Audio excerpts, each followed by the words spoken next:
नमस्कार। आपका बहुत बहुत स्वागत, अभिनंदन। मैं हूं संजय कुमार।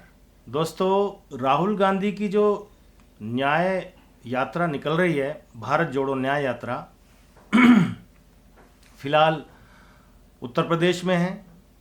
और जैसे जैसे यात्रा आगे बढ़ रही है, या यूं कहिए कि जैसे जैसे चुनाव का समय है वो नज़दीक आता जा रहा है, राहुल गांधी की फ्रस्ट्रेशन जो है वो बढ़ती जा रही है।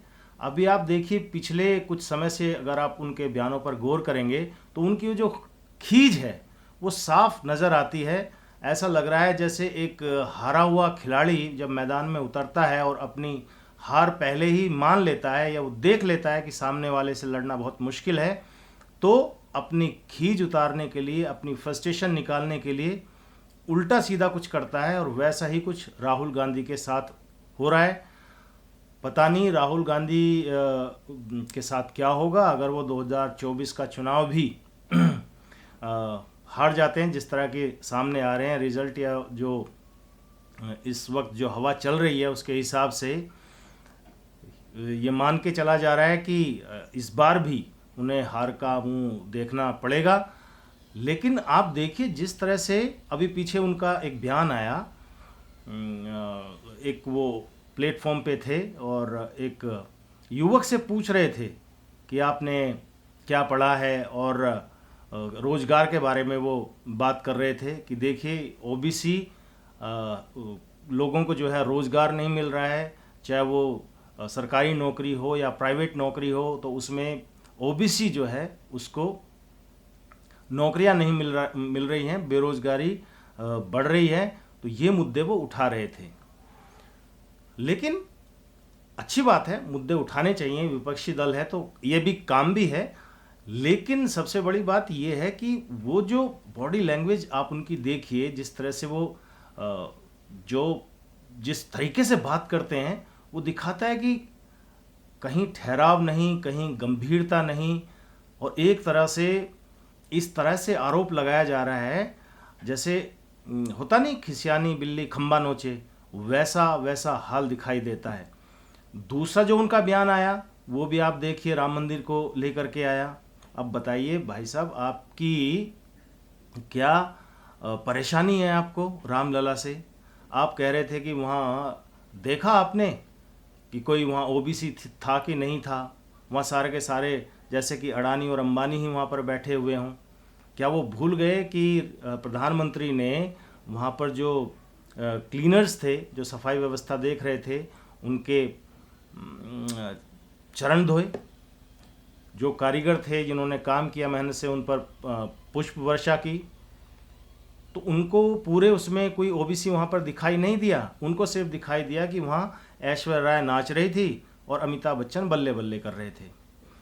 और वैसे बाय द वे वहाँ पर उस दिन ऐश्वर्या राय पहुँची भी नहीं थी।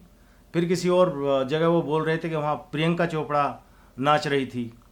अब बताइए, इस तरह की टिप्पणी, इस तरह के कमेंट करना एक राजनेता को शोभा तो देता ही नहीं है, ऊपर से दिखाता है कि आप कितने इमेच्योर हैं, कितने गंभीर हैं। मुद्दे जो हैं, आप अनाप शनाप मुद्दे जो हैं वो देश के सामने रख रहे हैं इस न्याय यात्रा के दौरान।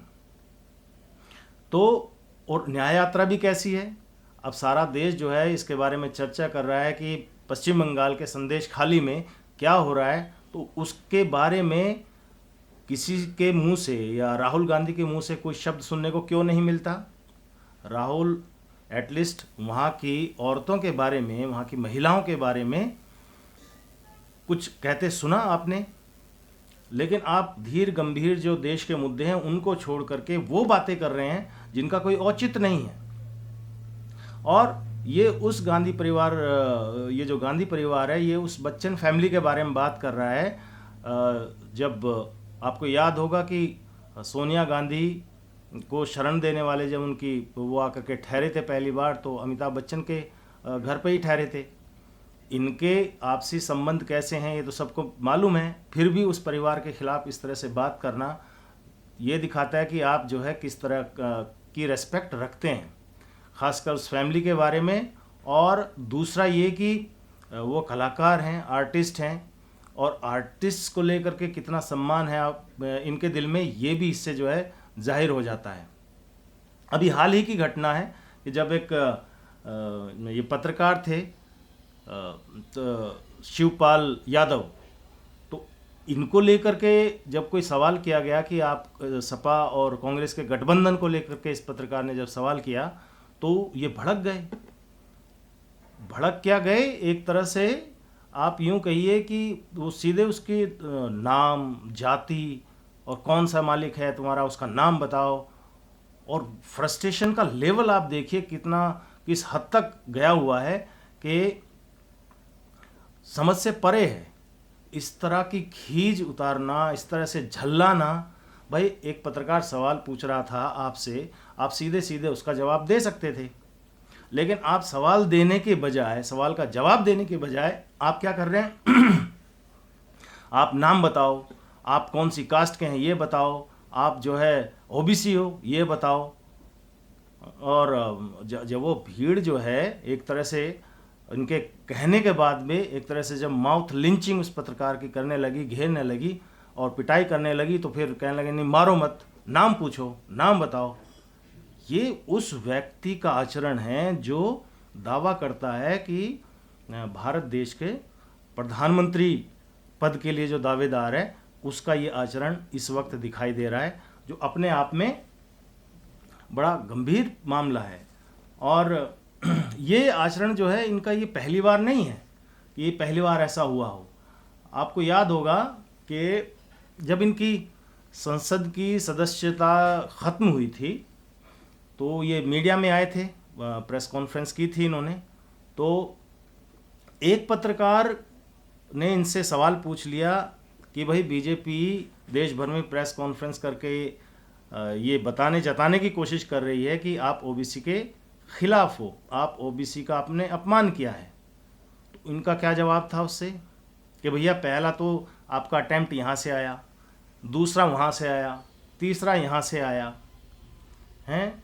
अगर आपको बीजेपी के लिए अगर आपको काम करना है तो उसको छाती पे लोगो लगा करके आपको आना चाहिए। ये डिस्क्रेशन आप क्यों कर रहे हो? फिर अपने आप को प्रेसमैन मत कहलाओ, आप मोदी का बन के आओ तो मैं आपको उसी हिसाब से जवाब दूंगा। और मज़े की बात देखिए, ये उस पत्रकार के बारे में बात कर रहे थे जो पिछले 10-15 सालों से कांग्रेस को ही कवर कर रहा था, और बाद में फिर काफ़ी आलोचना हुई। तो ये राहुल गांधी का जो है पहला बयान नहीं है, और ओबीसी को लेकर के ये जितनी फिक्र आप दिखा रहे हैं, जितनी चिंता दिखा रहे हैं, हर जगह जो ये चर्चा कर रहे हैं ओबीसी, तो एक तरह से ये बड़ा ख़तरनाक है और देश को अगड़ी और पिछड़ी जो है जातियों में बांटने की कोशिश है, और ये देश के लिए बड़ा ख़तरनाक हो सकता है। ऐसी राजनीति तो क्षेत्रीय दल करते थे, बिहार में ऐसी अगड़ी पिछड़ी जाति की राजनीति हुई, उसका परिणाम क्या हुआ वो आपके सामने है, कैसा वहाँ का शासन रहा। तो अब ये समझ में नहीं आता है कि राहुल गांधी की ये खीज जो है कहाँ जाके रुकेगी, फ्रस्ट्रेशन का लेवल जो है वो कहाँ जाके रुकेगा। इनके राष्ट्रीय अध्यक्ष हैं, वो अलग एक कुछ भी बयान दे देते हैं, वो कहते हैं कि नहीं अब की बार अगर मोदी आ गया तो बस लोकतंत्र ही ख़त्म हो जाएगा, चुनाव ही नहीं होगा। तो इस तरह के बयान जिनमें कोई आधार नहीं, कोई बेस नहीं, इस तरह की बातें करके देश के सामने जो असल मुद्दे हैं, जो उनकी धीरता गंभीरता है, वो ख़त्म होती जा रही है। आखिर देश को भी एक मजबूत विपक्ष की ज़रूरत है, और ये उम्मीद कांग्रेस पार्टी से ही की जाती है कि वो देश के मुद्दों को सही उठाएगी और सही रूप से उठाएगी। लेकिन अब समझ में नहीं आता है कि पत्रकार आप इनसे सवाल ना पूछे, और सवाल पूछे तो पिटे इनके कार्यकर्ताओं से। राजनीतिक बयानबाजी करने का अधिकार आपको है, राजनीतिक मंचों पे आप जाकर के राजनीतिक बयानबाजी कर सकते हैं, लेकिन पत्रकार जो है वो सवाल नहीं पूछ सकता। एक और वीडियो है, कोई भीम आर्मी के हैं चंद्रशेखर, उनका भी एक वीडियो सोशल मीडिया पे काफ़ी वायरल हुआ, जिसमें वो एक पत्रकार को धमका रहे हैं कि ये तो हम इतनी आज़ादी नहीं देते किसी को, ये तो हम हैं, हमारी वजह से जो है ये लोग चुप हैं, नहीं तो इतनी आज़ादी हम नहीं देते। अब ये बताइए, ये उस व्यक्ति के हालात हैं जिसके हाथ में अभी सत्ता नहीं है। आप सोच के देखिए, अगर हाथ में सत्ता आ गई तो क्या हाल ये लोग कर सकते हैं। फ्रस्ट्रेशन किस बात को लेकर के है और ये कैसे रुकेगी, इनको समझ में नहीं आ रहा है कि ये जो लड़ाई है इसको आखिरी मान के चल रहे हैं कि भाई इसके बाद मोदी का जो ये जो ग्राफ जो बढ़ रहा है इसको कैसे कम किया जाए। तो क्यों न अगड़ी पिछड़ी जातियों का ये जो कार्ड खेल रहे हैं बड़ा खतरनाक हो सकता है, और क्या इससे राजनीतिक भला हो जाने वाला है ये बात समझ से परे है। बाकी आप क्या सोचते हैं इसके बारे में, क्यों राहुल गांधी इतना झल्लाए हुए हैं, क्यों इतनी फ्रस्ट्रेशन में हैं, आप हमें कमेंट करके ज़रूर बताइए। आपके कमेंट्स का हमें इंतज़ार रहेगा। आप हमसे जुड़े इसके लिए आपका बहुत बहुत आभार। जल्द मिलते हैं। जय हिंद, वंदे मातरम।